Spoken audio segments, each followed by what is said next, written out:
Kali ini kita bakal bahas cerita perjuangan salah satu tim sepak bola Indonesia yang lagi di ujung tanduk banget. Ini cerita soal gimana rasanya harus tetap kuat pas lagi krisis-krisisnya. Nggak usah basa-basi, lihat deh judul berita ini. Gaji nunggak lagi, PSBS kian terjepit. Ini udah ngerangkum semuanya kan? Dari sini aja kita udah tahu kalau situasinya genting banget. Oke, sekarang kita coba bedah satu-satu ya masalahnya apa aja. Jadi klub yang julukannya Badai Pasifik ini ternyata lagi dihantam dua badai sekaligus. Krisisnya tuh ada dua, dan dua-duanya sama-sama parah. Pertama di lapangan, performa mereka lagi anjlok sampai bikin mereka kejebak di zona degradasi.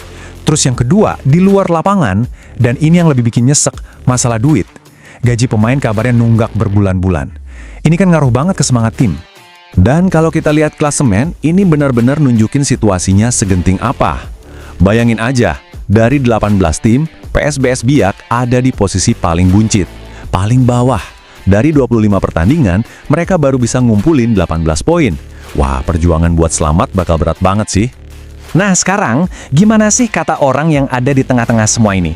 Kita dengerin langsung dari pelatihnya, Marian Mihail.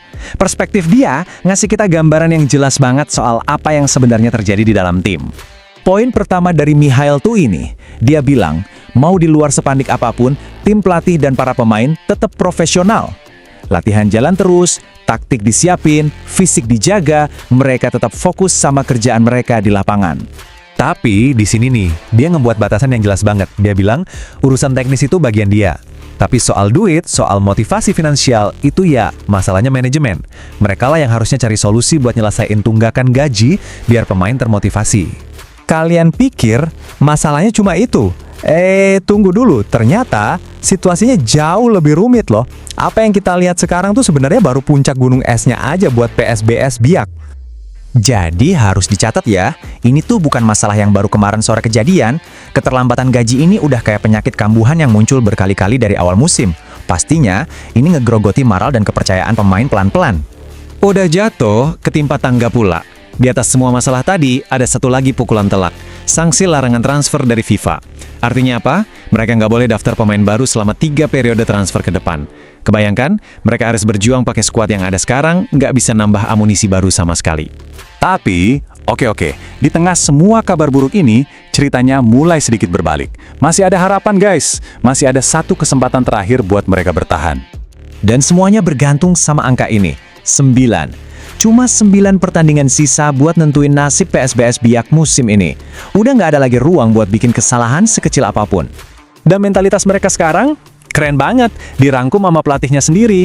Bagi kami, setiap pertandingan adalah final. Udah, nggak ada lagi laga biasa. Setiap kali masuk lapangan, anggapannya itu pertandingan penentuan. Semangatnya bener-bener do or die. Nah, ini kuncinya. Menurut Mihail, pertarungannya sekarang udah bukan soal taktik atau fisik doang, tapi soal mental. Kalau mental para pemainnya kuat, kalau mereka bisa tetap tegak dan fokus, dia yakin mereka punya peluang buat selamat. Terus gimana cara mereka nyiapin diri buat ngadepin tekanan segede ini? Ternyata mereka nggak diem aja loh. Tim ini tetap maju, tetap latihan, dan terus nyari sisi positif dari setiap situasi. Buktinya, walaupun lagi krisis, mereka nggak berhenti kerja. Mereka baru aja main di laga uji coba lawan PSIM Yogyakarta. Tujuannya buat ngetes kesiapan tim sebelum benar-benar perang lagi di sisa pertandingan liga. Hasilnya gimana? Ya, kalah telak sih 1-4. Tapi, yang menarik itu bukan skornya loh. Tapi gimana cara pelatihnya ngelihat kekalahan ini? Buat dia, ini bukan sekedar kalah, tapi sebuah tes yang super berharga. Dan ini nih yang menurut saya keren banget dari cara pikir Mihail.